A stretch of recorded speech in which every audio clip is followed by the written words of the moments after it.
Olá, pessoal, boa noite. Sejam todos muito bem-vindos. Estamos começando com a live do Pipa, que hoje tem como convidado o PSN, que é o Pediatria Sem Neura. Convidamos hoje a pediatra, a doutora Tarciana Mendonça, para bater um papo com a gente e responder algumas perguntas que nós recebemos de mães, de avós, de tias, de tios, de pais, que têm umas dúvidas e vão aproveitar esse bate-papo aqui da gente para que a doutora possa estar respondendo. Antes da gente começar, eu queria falar um pouquinho para vocês da Tassiana Mendonça, que é parceira do PIPA, através do PSN, Pediatria Sem Neura. Elas foram responsáveis por construir algumas trilhas da plataforma, então é uma parceria muito bacana da gente, na qual hoje a gente vai estar conversando um pouquinho e vocês vão poder conhecer ela mais de perto. Então fiquem à vontade, já recebemos algumas perguntas e quem também tiver interesse em fazer mais alguma pergunta, nós vamos estar dedicando um tempinho aí no final da nossa live para a Tassiana estar respondendo, tá bom? Vocês podem ir mandando aí nos comentários. Deixa eu convidar novamente aqui a Tassi.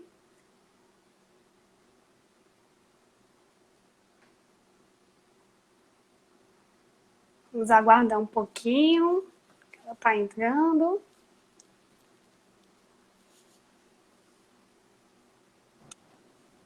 Oi, Tassi.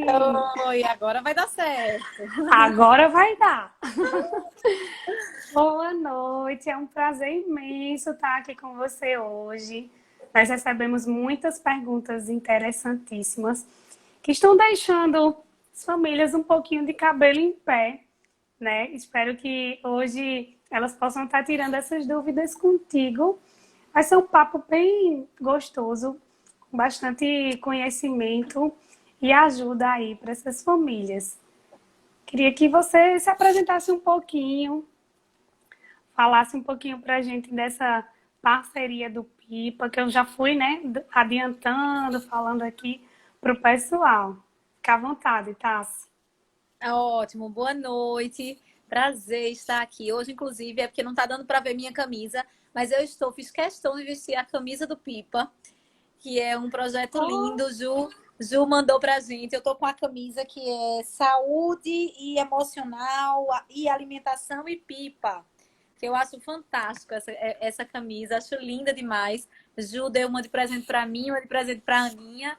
E aí, de fato, nós vestimos a camisa do Pipa, que é um projeto lindo, né? Muito, muito legal. E a gente adora participar. A gente participou, fez um projeto, fez parte dessa questão da educação em saúde. Então, foi um projeto de cerca de 6 meses que a gente trabalhou em conjunto com o Pipa.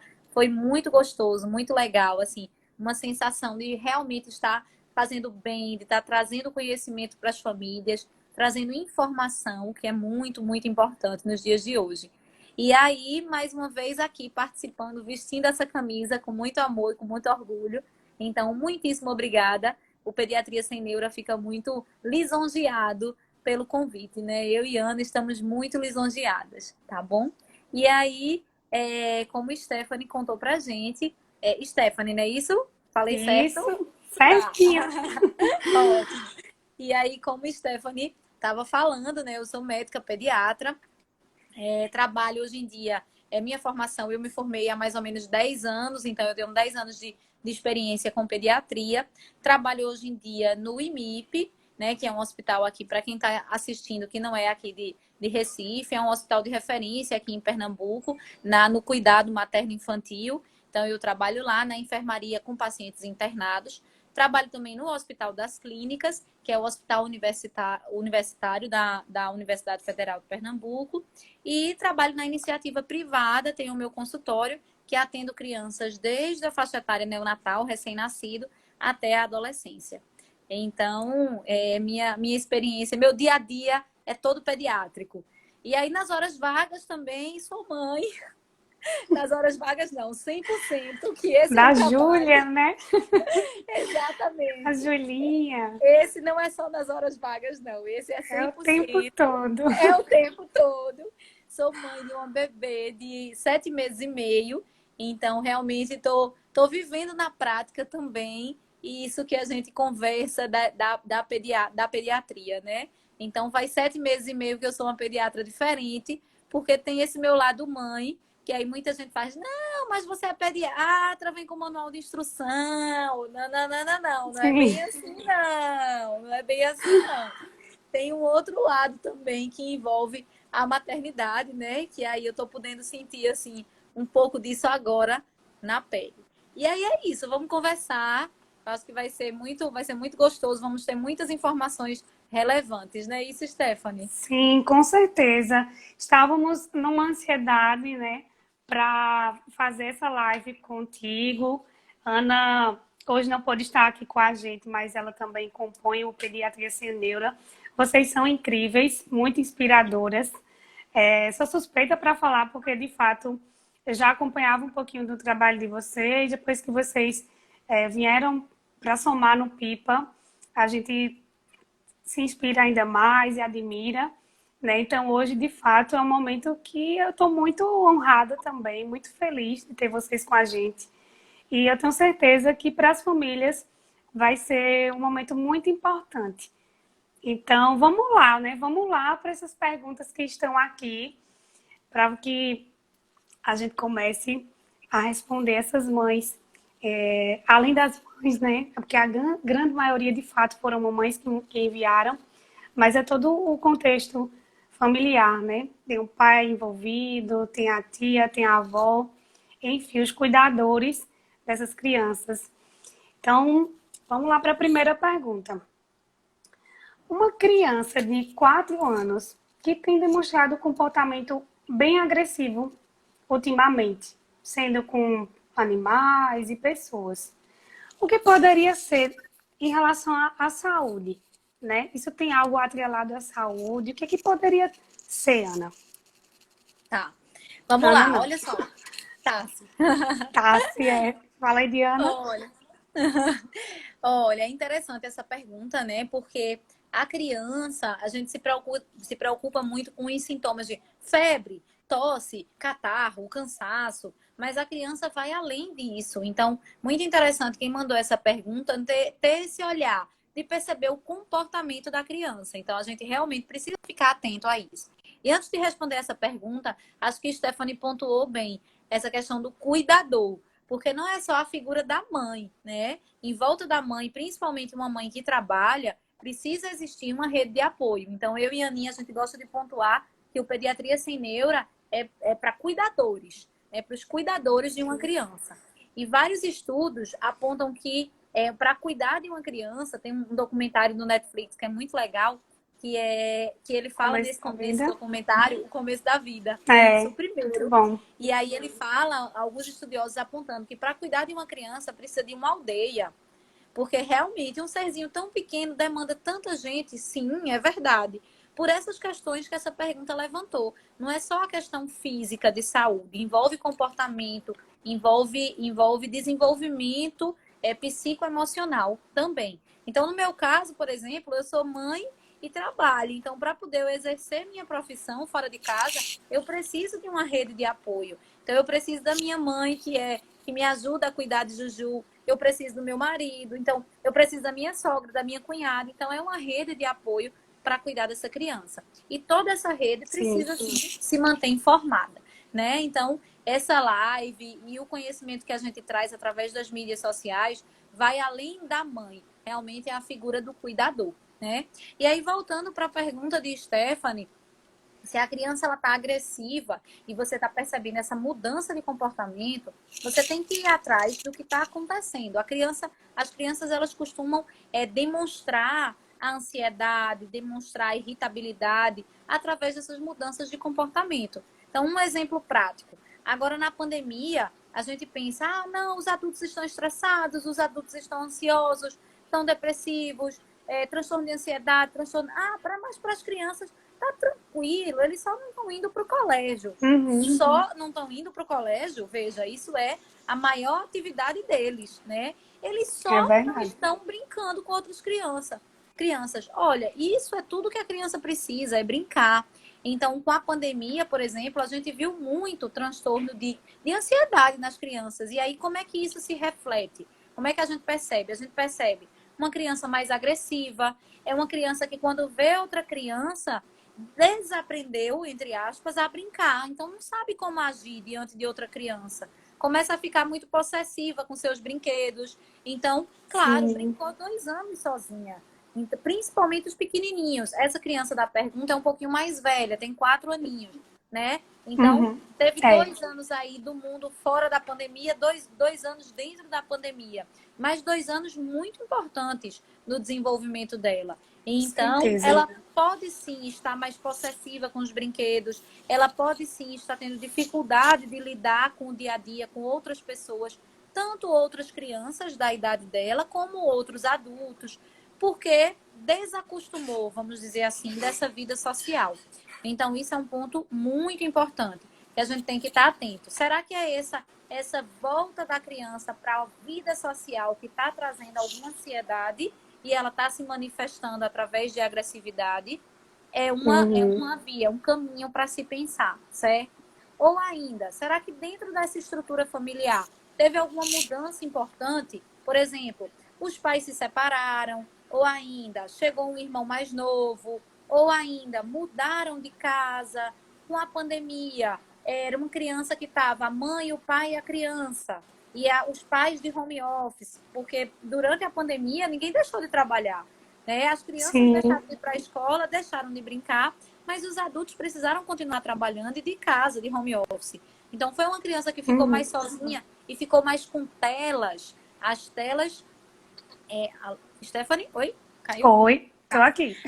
As telas têm esse poder também de trazer essa agressividade maior para as crianças, Sim, porque a sim. tela tem muito de imediatismo. Então, na tela, clicou, a resposta vem.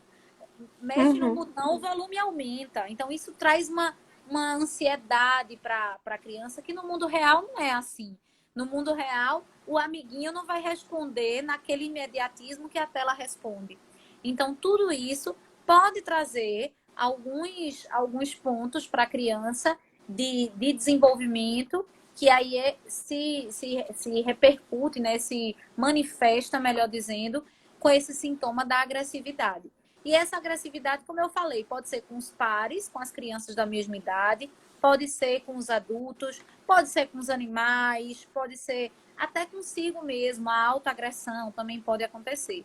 Então, você tem que realmente voltar o olhar para essa criança, entender o que está acontecendo, se teve uma mudança no contexto que essa criança está inserida, uma mudança física de ambiente, ou uma mudança de estrutura familiar, ou essa criança está passando por algum processo que está deixando ela mais ansiosa e aí está se manifestando através da agressividade. Então, será que essa criança, que é uma coisa também a se pensar, está passando por algum processo de violência? Isso pode acontecer. Às vezes a violência é velada. Às vezes ela está Sim, com assistindo alguma certeza. coisa violenta. Então, uma coisa que durante a pandemia também aumentou muito foram os casos de violência doméstica. Então, a gente teve um número, um aumento significativo no número de alcoolismo. Então, dentro de casa, passou-se a beber mais. E aí, beber mais, junto com a bebida em excesso, vem a violência. Então, será que essa criança passou a assistir violência doméstica e antes ela não via? E a violência não é só o bater. Às vezes a gente acha que é só o bater. Mas não, Né? é o Mas não. falar alto, é o gritar, é o coagir, é o fingir que vai bater. Tudo isso Uhum. pode sim refletir na criança de lá é esse o exemplo que eu tenho, é isso que eu vejo na minha casa. Eu vou reproduzir isso como correto, como o fato, né? Se é isso que eu vejo. Então, é um ponto, sim, para ser valorizado, com toda certeza. Não é, é normal, toda criança é agressiva. Não. É um ponto a ser valorizado. A gente precisa entender o que é que está acontecendo. Talvez não tenha uma doença por trás, mas talvez violência, essa agressividade, melhor dizendo, essa agressividade seja um sintoma de alguma situação que a criança está vivendo. Então, essa criança precisa ter um olhar direcionado, certo? Sim, com certeza, Tassi. E assim, é um alerta, né? Ela está chamando atenção para algo. Se ela está sendo agressiva ali, algo que ela não era, ela está chamando atenção. Então, de fato, é extremamente importante que o cuidador volte a olhar para a criança e tente descobrir, identificar por que que ela está tendo esse tipo de comportamento, né? E Isso. interessante que não está sendo somente com, ela até colocou, né? É com animais e também com pessoas, né? Com o entorno dela, com as pessoas que estão ali no convívio, fora do convívio. Então tem todos esses pontos aí super interessantes que você trouxe para que a pessoa possa se atentar, né? E de fato poder ajudar a criança a passar por isso da melhor forma possível, né? Não é fechar os olhos, não, isso vai passar. Ela está só fazendo uma birra, ela está só tendo aquele comportamento de momento. Não, há alguma coisa que aquela criança quer dizer através dessa agressividade. Olha para mim, eu estou aqui, eu preciso de ajuda, né? Exatamente, perfeito. Exatamente isso, Stephanie. Ótimo. Então, vamos lá para a próxima pergunta, que ainda tem um monte aqui, viu? E olha que eu converso Começamos demais, viu? agora. E olha que eu Mas converso demais. tá ótimo, Minhas tá mães do sendo consultório ótimo. já sabem que minha consulta é no mínimo de 1 hora, porque eu converso que Oh, que só. maravilha. Mas isso é muito bom. Essas mães saem de lá com uma bagagem maravilhosa, se Oh, sentindo muito mais apoiadas, eu tenho certeza disso. oh. Então, a próxima pergunta diz o seguinte: gostaria de saber se a birra afeta algo na vida da criança. Boa, ótimo, olha. A birra é uma coisa bem interessante, né? Porque a birra, ela é vista como algo bem negativo, né? Ai, meu Deus, que criança chata, vive fazendo birra. Na verdade, a gente primeiro tem que ver a birra como uma manifestação do desenvolvimento normal da criança. Então, se a Uhum, criança não faz birra e nunca fez uma birra, então tem alguma coisa errada aí. Então, isso não é o normal. O normal é a criança fazer birra. E aí isso vai ser uma fase que vai começar ali por volta dos 2 anos. Tem criança até que começa um pouquinho antes, mas no geral é por volta dos 2 anos que começa a fazer aquela fase de birra clássica e vai até sim. os 4 anos, 4 anos e pouco, no máximo 5 anos. Então, a criança também que tem mais de 5 anos e continua fazendo birra, aí isso também foge do que a gente chama de normal, do esperado, né? Uhum, Além dessa fase, desse período, que é o período que a gente espera que as birras aconteçam, eu também preciso ficar atenta na frequência com que isso acontece. É normal a criança ter birra, mas não é normal a criança ter birra todos os dias. E vários episódios de birra ao longo do dia, ou ainda episódios muito duradouros. Ah, quando ele entra numa birra, passa 2 horas chorando, 2 horas de relógio, 1 hora e meia de uhum, relógio. Então, isso também não é o normal. Então, a birra tem essas características particulares, de que vai ser uma fase do desenvolvimento, geralmente dos 2 aos 4 e pouco. A frequência não vai ser uma coisa diária, vai ser uma coisa 1 vez na semana, 2 vezes na semana. Começou sim. a birra, você vai conseguir tirar ela daquela birra. Como? Aí a gente tem algumas estratégias para isso, né? E aí recomendo, quem fez essa pergunta, dá uma olhada no nosso canal no YouTube. A gente tem um canal, Pediatria Sem Neura, e a gente tem um podcast muito legal. E aí quem gostar de ver vídeo, tá lá no canal do YouTube. Quem preferir escutar dirigindo, né? Quem pega 1 hora de trânsito, feito eu peguei, vindo do Hospital das Clínicas pra cá, Já cinquenta e aproveita, né? cinco 55 minutos como eu peguei, aproveita e aí É, coloca lá no podcast do Pediatria Sem Neura. E aí a gente tem um episódio muito legal sobre birras que a gente convidou. Isso é um assunto que deixa as mães, os pais tão preocupados que a gente convidou uma psicóloga sim, para com falar sobre isso. certeza. Então tá bem legal esse episódio e ela traz algumas dicas. Mas um ponto é esse: primeiro você vê o que é normal de uma birra. Então é isso, a faixa Uhum, etária, a frequência com que acontece, quando começa um episódio, quanto tempo dura esse episódio? né, da birra. Isso aí é bem importante, certo? E o outro ponto é o seguinte, isso faz mal para a criança ter birra faz mal para ela? Sim e não. Como assim? Veja, se ela entra na birra e aí ela passa mais de uma hora ali na birra e você simplesmente tá ali negligenciando, tá rolando a birra. E a criança se joga, Uhum. grita, esperneia. Não, quando você vê, faz uma hora que a criança tá ali e teve crise de choro e engoliu o choro. Isso realmente não é saudável, né? Isso não é saudável. Você precisa também entender, peraí, por que tá fazendo um episódio de birra um em cima do outro? Qual foi o gatilho dessa birra? O gatilho.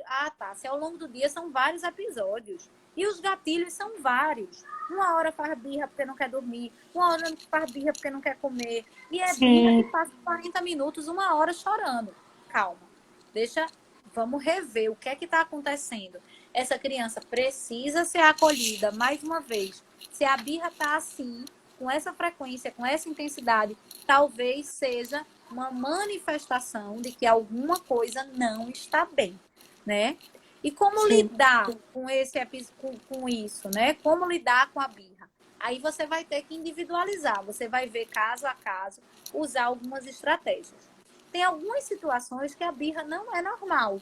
Então, a birra pode ser uma manifestação de um transtorno de desenvolvimento, por exemplo, a birra pode ser uma manifestação de um autismo? Pode, certo? Por exemplo, os pacientes que têm autismo, eles têm dificuldades de mudança nas rotinas, por exemplo. Então, o paciente com autismo, claro, o transtorno, a gente não pode generalizar, porque o autismo é um Uhum. transtorno de espectro autista. Então, eu vou ter muitas Isso. manifestações. Mas alguns pacientes com autismo, eles não gostam de mudança. Então, eles estão acostumados, se eles estão acostumados com aquela rotina, mudou ali qualquer coisa, aquilo pode ser um gatilho para entrar numa crise de birra, né? Então, às vezes Uhum. eu tenho uma criança que ela tem isso muito forte, da birra muito forte. Aí você, como pediatra, vai ter que avaliar todo o restante do contexto. Então, além da birra, o que é que nós temos? Nós temos uma criança que tem dificuldade de interação social, nós temos uma criança com atraso de Sim. linguagem, nós temos uma criança com movimentos estereotipados. Opa! Então, não é só a birra, né? Então, Uhum. por isso que eu tenho que É. ver num contexto, certo? Que a birra acontece. Uhum. Mas, Sim. claro, eu Super tenho uma... esclarecedor, tá? Sim.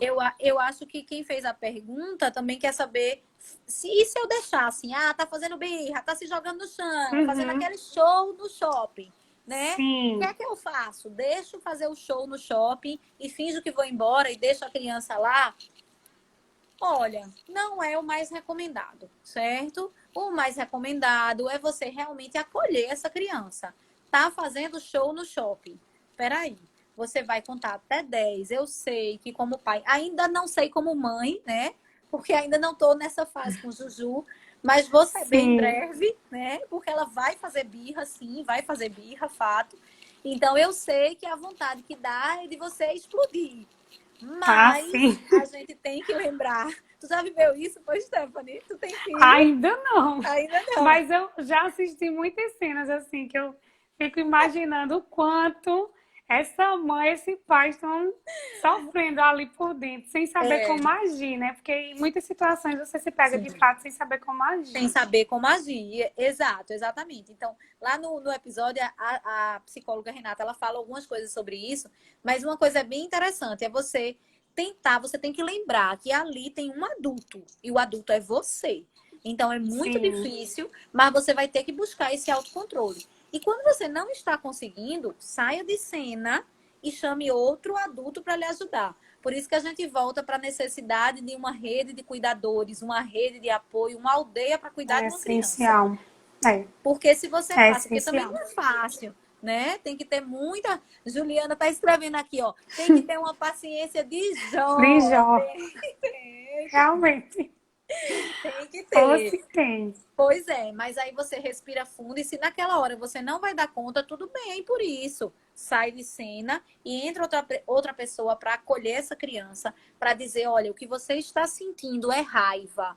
O que você está Uhum. sentindo é Nomear, né? frustração, O nomear os sentimento, a emoção. sentimentos.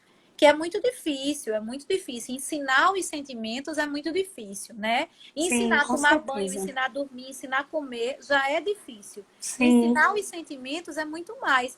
Nós, adultos, muitas vezes não conseguimos nomear nossos sentimentos. Uhum. Imagina uma Verdade. criança. Inclusive, em relação a isso, uma dica que eu gosto de dar é aquele filme Divertidamente. É um filme muito Muito bom. legal.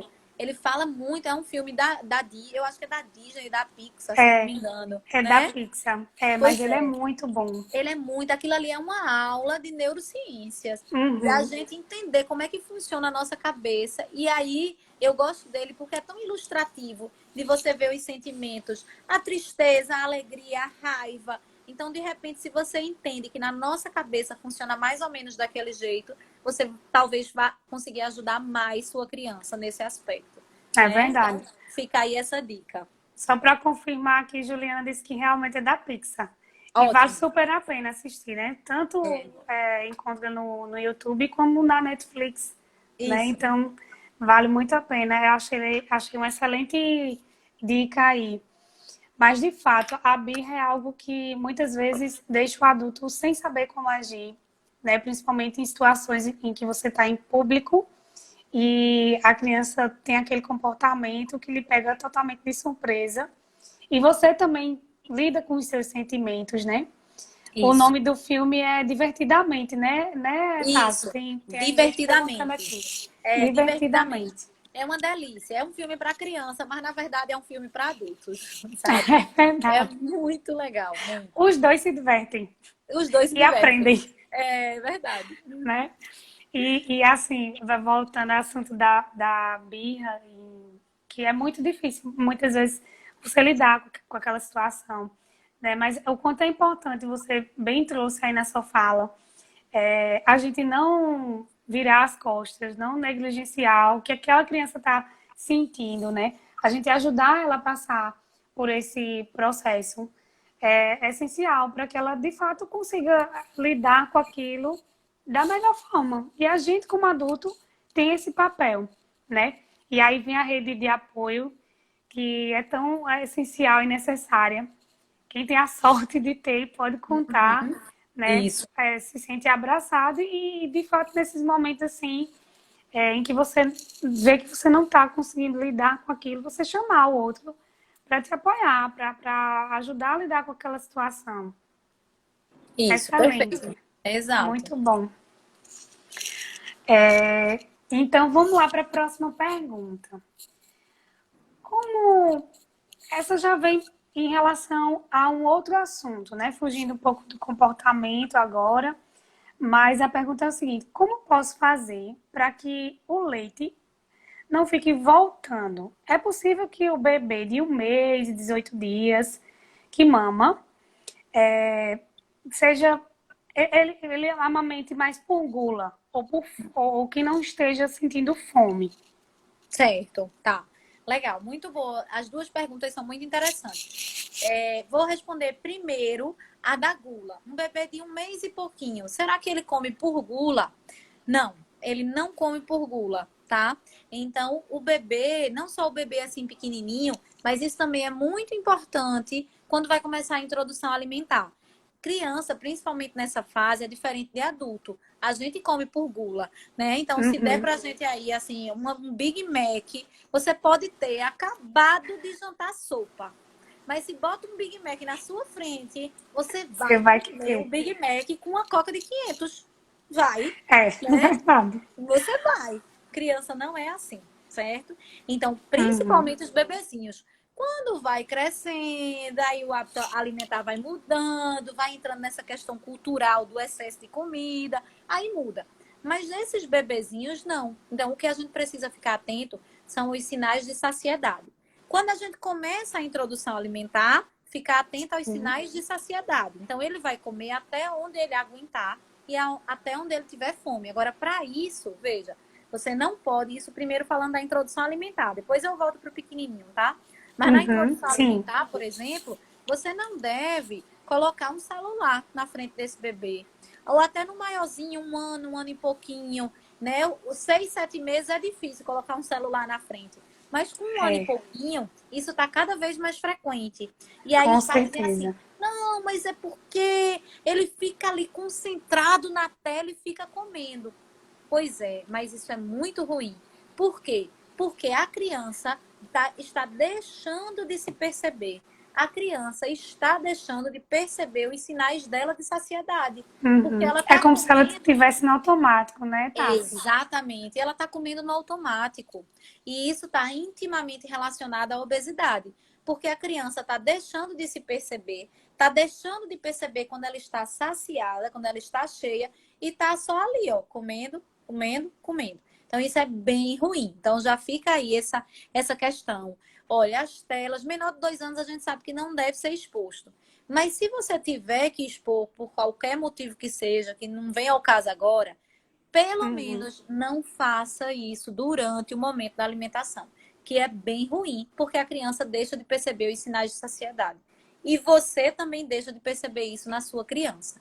Então, introdução alimentar não combina com telas. Introdução alimentar é aquele momento quando a criança está comendo, não só 6, 7 meses quando começa a comer, mas nos mais velhinhos também.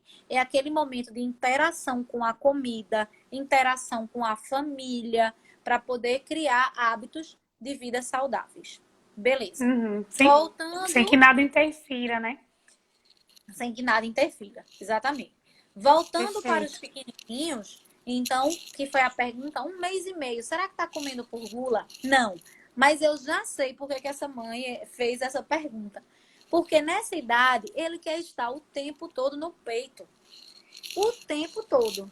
E aí, É. isso que ele está buscando, aí às vezes a mãe faz, nossa, ele tem muita fome, ele tem muita fome. Não é, bota no peito, ele se cala. Por quê? Porque o que ele tem não é fome. Na verdade, o que ele quer é a sucção não nutritiva. O bebê Hum, pequenininho, principalmente até os 3 meses, quando ele suga, ele se acalma. E tem bebês que têm isso muito mais forte. Tem bebê que esse reflexo da sucção é até mais importante do que em outros. Tanto que tem bebês que nascem com um calinho de sucção, porque ficava sugando o dentro da tempo todo. barriga. Então, tem gente que vai fazer a ultrassom e fala, nossa, tá sugando a mãozinha, porque ele já tá lá Uhum. dentro da barriga sugando. Então, o bebê, quando nasce, ele tem isso muito forte, do reflexo de sucção, a sucção que acalma, e ele quer ficar no peito fazendo essa sucção não nutritiva. O tempo todo ali sugando, porque isso acalma. Claro que junto vai um leitinho, isso aí é Hum, fato.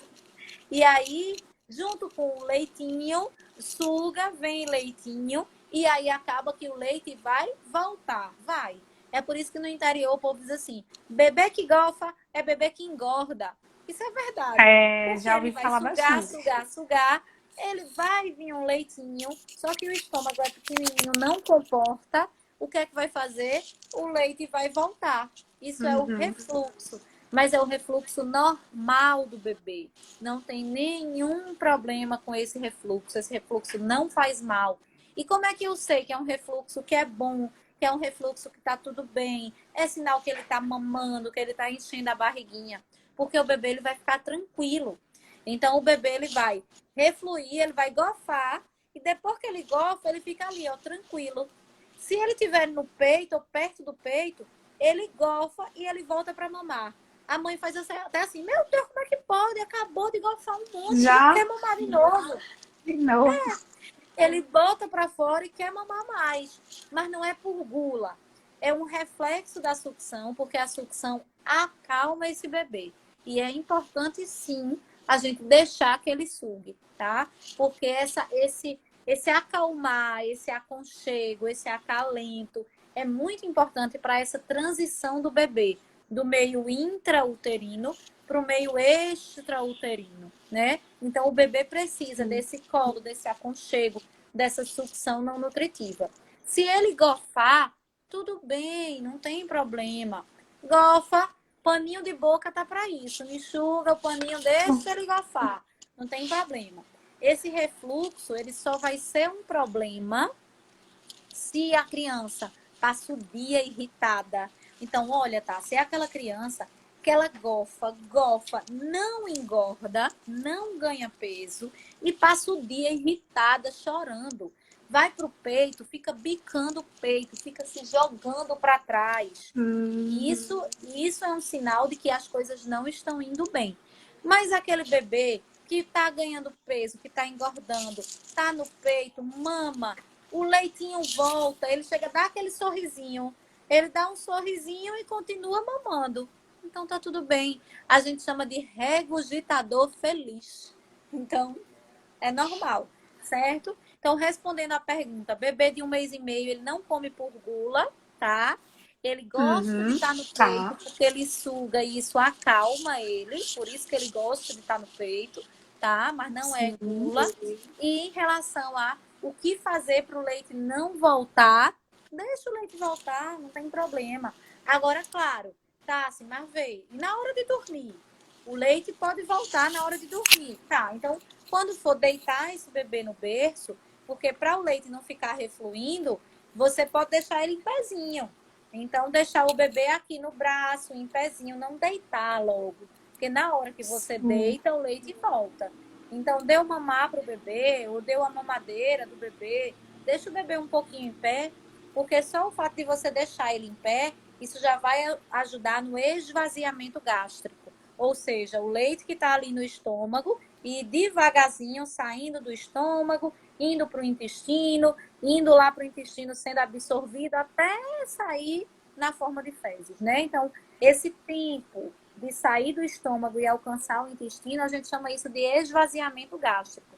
Então, o bebezinho em pé, isso ajuda no esvaziamento gástrico.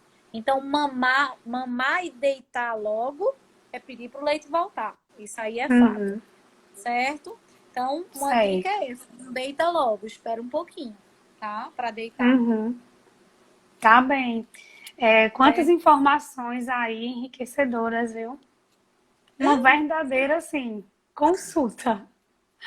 Maravilhoso. Eu, inclusive, aprendi um monte agora contigo. Ai, que bom, Stephanie. Olha, Coisa boa. E só mostrando que, assim, aqui é vida real. Peraí, só um pouquinho. Vou pedir Sim, para minha rede de apoio cuidar de Júlia, que acordou. Peraí. Um tá minuto. bom. Pode Manhã, ficar eu acho que ela tranquila. acordou. Dá uma olhadinha nela, manhã. Eu escutei o chorinho. Pronto, voltei. É isso, né? É vida real. Manhã tá Maternidade. aqui. Que bom aí a rede de apoio para Tá ir lá aí. ver Manhã Juju que já correu. acordou. Pois é, mas o ouvido da mãe é assim, né? Eu tô na sala, ela no quarto, e É, eu já, opa, chorou, já escutei aqui. é, é Mas é instintivo, isso, assim, Stephanie. né? É muito rápido. Você tá A aqui gente já conversando escuta comigo, aqui. mas Aqui, já é escutou, já um olho no padre e percebeu. outro na missa, é assim. É desse jeito. Muito bom. Oi. Então vamos para as próximas perguntas, que ainda temos perguntas por aqui. A mãe pergunta o seguinte: meu bebê está com bolinhas nas bochechas e testa. O que causa isso? É possível evitá-las? Tá, olha, essa é uma pergunta bem abrangente, né? E aí, não vou conseguir dar essa resposta. Porque, primeiro, pela idade, uma coisa importante é saber a idade.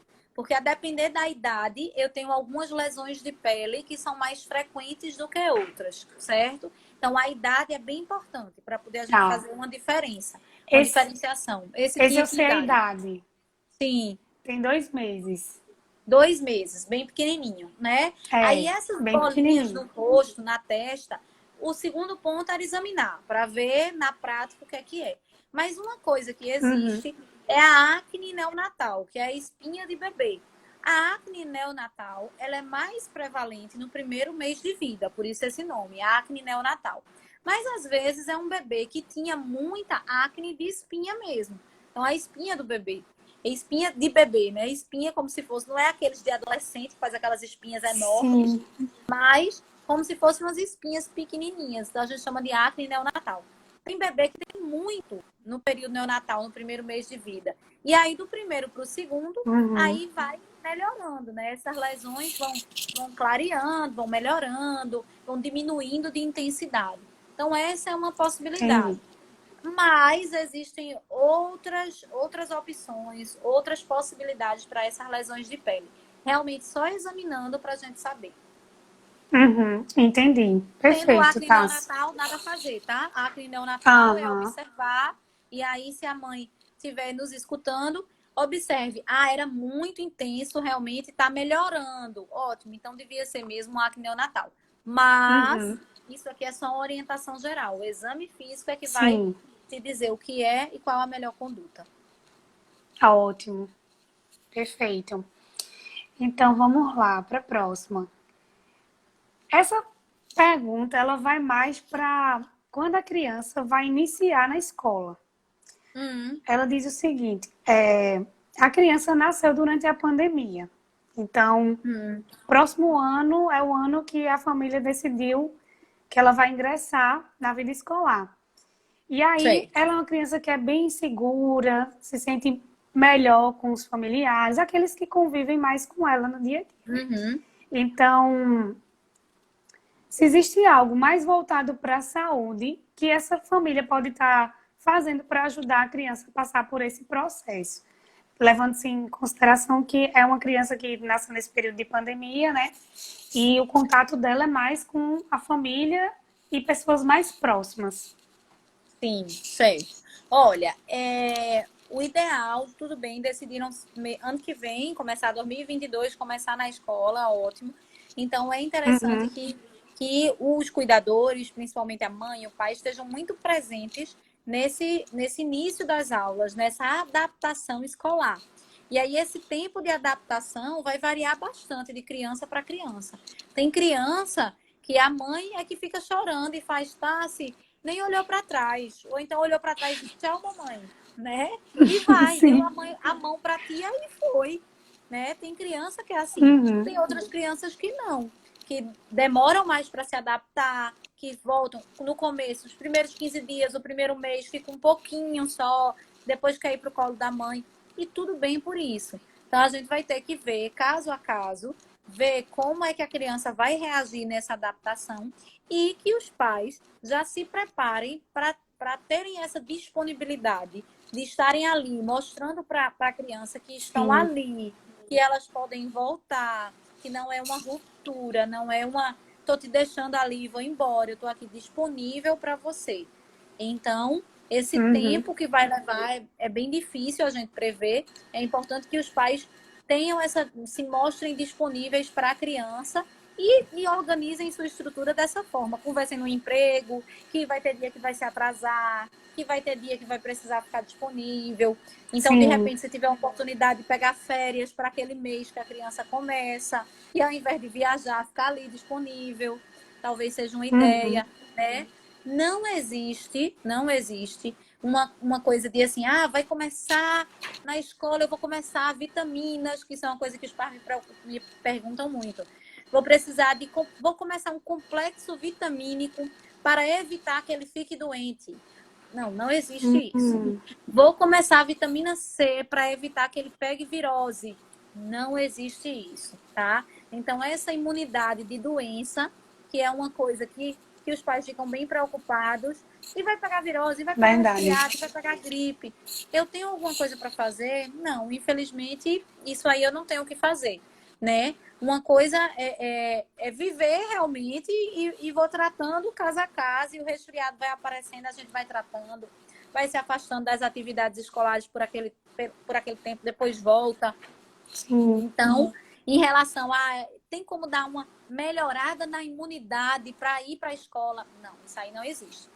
Agora, uma coisa que é muito importante, as vacinas precisam estar atualizadas. Então, para responder sua pergunta, tentando ser um pouco mais objetiva, duas dicas. Primeira dica é que os pais não vão com grandes expectativas, ao contrário, vão com a cabeça de que vão precisar estar bem disponíveis nessa adaptação e Sim. estar ali presente, já que é uma criança que a mãe traz que se mostra insegura, que não tem contato com outras pessoas. Então, vai Uhum. exigir essa disponibilidade da família. E segundo ponto, cartão vacinal atualizado. Super Parece importante. Tem que chover no vacinar, né? molhado. Pois é, parece chover no molhado que eu estou dizendo, mas não é. Uhum. Eu pego Não. muito no consultório criança que tem 1 ano e está com um calendário vacinal com 2 vacinas, as vacinas da maternidade, e não fez mais nenhuma, né? É comum, E, realmente. pois é, e principalmente agora nessa história da pandemia, poxa, Tássia, eu tava com medo de sair de casa, de levar ele no posto para vacinar. Então eu Tá tava com acumulando, né? medo, e aí foi acumulando, acumulando, e agora? Já cansei de fazer estratégias no consultório, porque tinha, assim, 8 vacinas atrasadas. Então, não Nossa, dá para fazer 8 furadas num dia só, né? Então, eu digo, olha, não. você vai agora fazer essa e essa, que são as principais, fundamentais. Não era nem para estar saindo de casa sem essas vacinas. Depois vai fazer essa. Depois de 15 dias vai fazer essa. E a gente faz, assim, um mutirão para vacinar. Então, para essa família que está me escutando, ó, cheque o cartão de vacina. Leve no posto de saúde. Veja se o cartão está atualizado. Se tomou a vacina da gripe, né? Então, tudo isso tem que ficar atento, certo? Certo. Importantíssimo. Foi muito bom você ter trazido também essa questão da vacinação, né? Por mais que a gente ache que não, mas estão vacinados, é muito comum que não estejam, Isso. né? E aí está mais propício a adoecer. Exatamente. Então é um alerta aí que você faz extremamente importante. E as orientações eu achei super práticas. Acho que essa família que está aí acompanhando vai poder ter muitas formas de passar por isso de uma maneira mais leve, tanto para a criança, né, quanto para eles. Muito bom, Que tá? bom. Obrigada, que bom. Então, vamos lá para mais perguntas. Certo, vamos lá, que eu acho que nosso tempo aqui tá acabando no Instagram, Tá né? bem pertinho, viu? Vamos Tá bem lá, vamos pertinho. lá. Vamos lá. Então, a próxima pergunta diz o seguinte: o meu filho tem 3 anos e tem intestino preso. Ele só faz cocô a cada 4 dias. Para isso, coloca supositório. Então, ela gostaria de saber qual um remédio adequado para dar a ele. É possível medicar, né? E já dizer qual o remédio? Tá, Tá. olha, não é possível eu trazer aqui como orientação medicação. Não dá. Inclusive, o Conselho Federal de Medicina nos proíbe disso, né? Mas o que eu posso Sim. dar é uma orientação que muitas vezes só isso já resolve o problema. A constipação, que é assim que a gente chama essa prisão de ventre, esse intestino preso, é muito comum. É uma queixa muito frequente nos ambulatórios, tá? E por quê? Muito pela dieta. Então, se você parar para ver, olha, o intestino não funciona, é 3, 4 dias sem evacuar, como você está trazendo. Tá, vamos dar uma olhada na dieta dessa criança. Tem muito industrializado, macarrão instantâneo, hambúrguer, salsicha, enfim.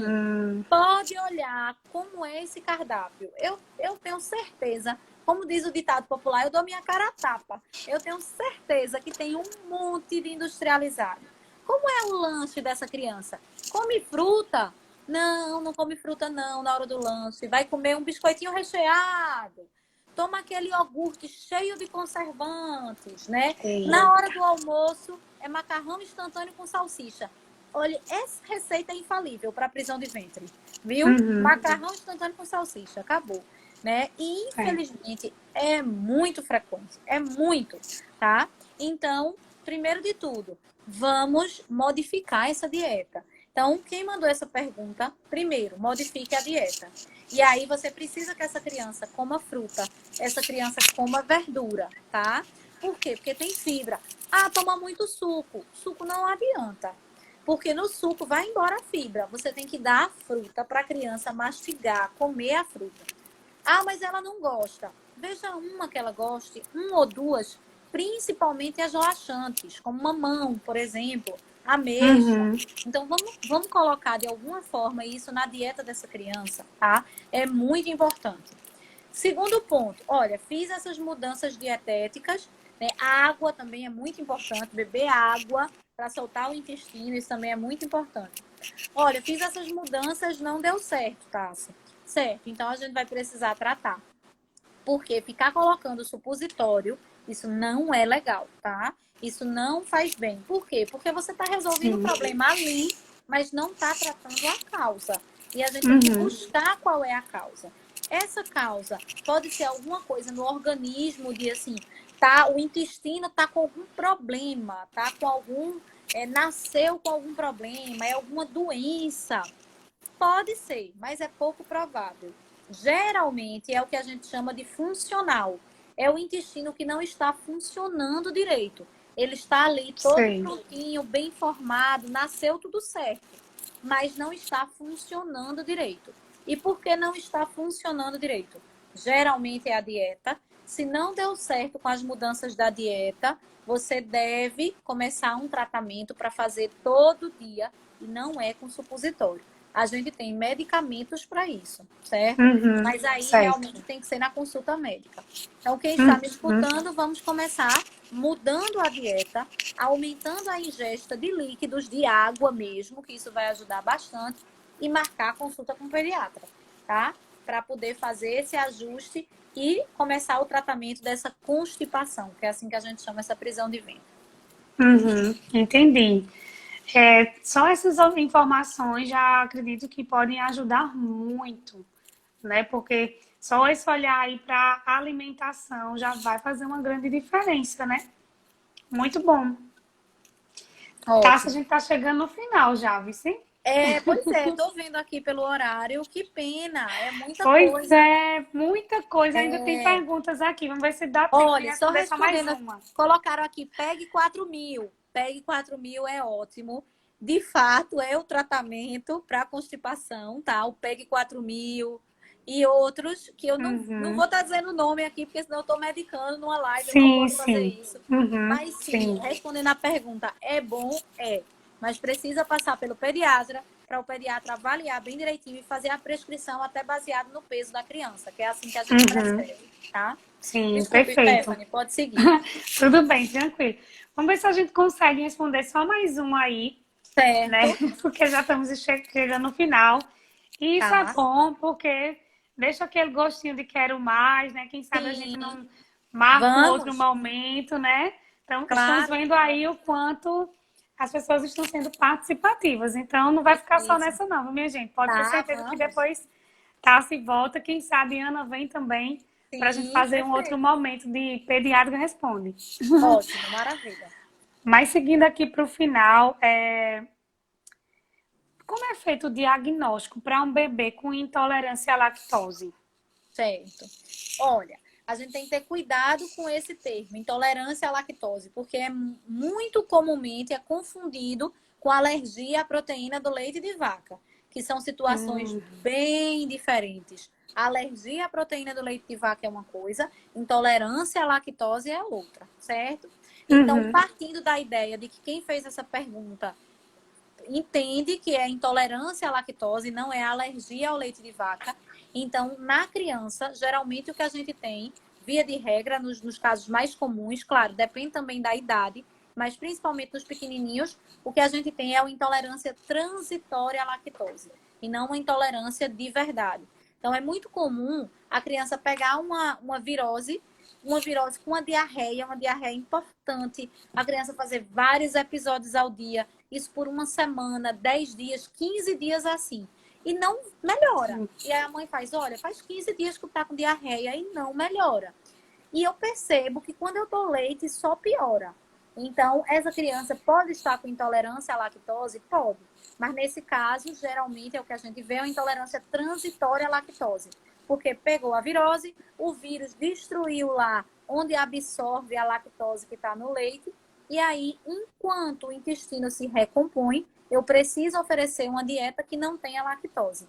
Quando o intestino se recompor, que isso vai demorar mais ou menos sei. umas 3 semanas, essa criança pode tomar leite naturalmente, certo? E aí, Uhum, nesse caso, o diagnóstico é feito testando, fazendo um teste terapêutico. Nesse caso, da intolerância transitória à lactose. A criança faz um leite uhum. sem lactose, pare de comer coisa com leite. E aí a mãe diz, melhorou muito da diarreia, Tassi. Ótimo. Daqui a 3 semanas, pode reintroduzir, que ele vai voltar a comer e vai ficar tudo bem, não vai ter nenhum sintoma. Isso falando da intolerância transitória à lactose. Mas a intolerância de Uhum, verdade, sim. intolerância à lactose, aí a faixa etária são as crianças maiorzinhas, que tem outro quadro clínico, certo? Aí é um capítulo à parte, tá? Difícil a Entendi, gente falar tá. isso aqui em poucos minutos. É verdade. Você foi super rápido, inclusive. Muito Que bom. bom. Tassi, foi ótimo. Eu achei que foi um momento de muito conhecimento, muita informação, muito apoio aí para essas famílias que realmente estavam com dúvidas, né? Você vê que elas trouxeram perguntas assim bem variadas, Uhum. né? E você foi maravilhosa nas Oh, respostas. obrigada. Conseguiu trazer de uma forma muito clara, muito objetiva para elas. Então, assim, agradeço em nome das famílias, em nome do Pipa. Fiquei com gostinho de quero mais, acredito que quem Sim, está nos assistindo também ficou, né? Então, com certeza, depois a gente vai ver um outro momento para estarmos aqui de novo, né? sim. Então Ótimo. é isso, agradecer de verdade por essa parceria maravilhosa de vocês com o Pipa, né? A gente sabe que vocês chegaram, sem dúvida alguma, para somar, né? E que Que bom. presente o programa tem, que é receber vocês, né? Que é Oh, vocês fazerem parte. Muito oh, que obrigada, coisa muito boa. obrigada. Eu agradeço demais em meu nome, em nome de Aninha. E de fato, o Pipa é o nosso xodó. A gente tem um carinho muito especial pelo Pipa e somos super disponíveis. É só chamar que o Pediatria Sem Neura vai, viu? O Pipa chamou, a gente tá junto. Pode deixar que vamos chamar Pode chamar. sim. Pessoal, e só avisando aí para vocês, a live vai ficar salva no Instagram, tá? Então, para quem quiser rever, quem hoje não conseguiu acompanhar, fiquem à vontade para depois rever esse conteúdo maravilhoso que a gente trouxe hoje para vocês. Gratidão. E até a próxima, né? Um beijo. Vai ficar no nosso canal do YouTube também, tá? Qualquer coisa é só Sim, assistir lá, tá? com Um certeza. beijo. Um Stephanie, beijo. obrigada. Tchau, tchau. Beijo, Obrigada, boa Tassi. noite. Boa Tchau. noite. Tchau, tchau.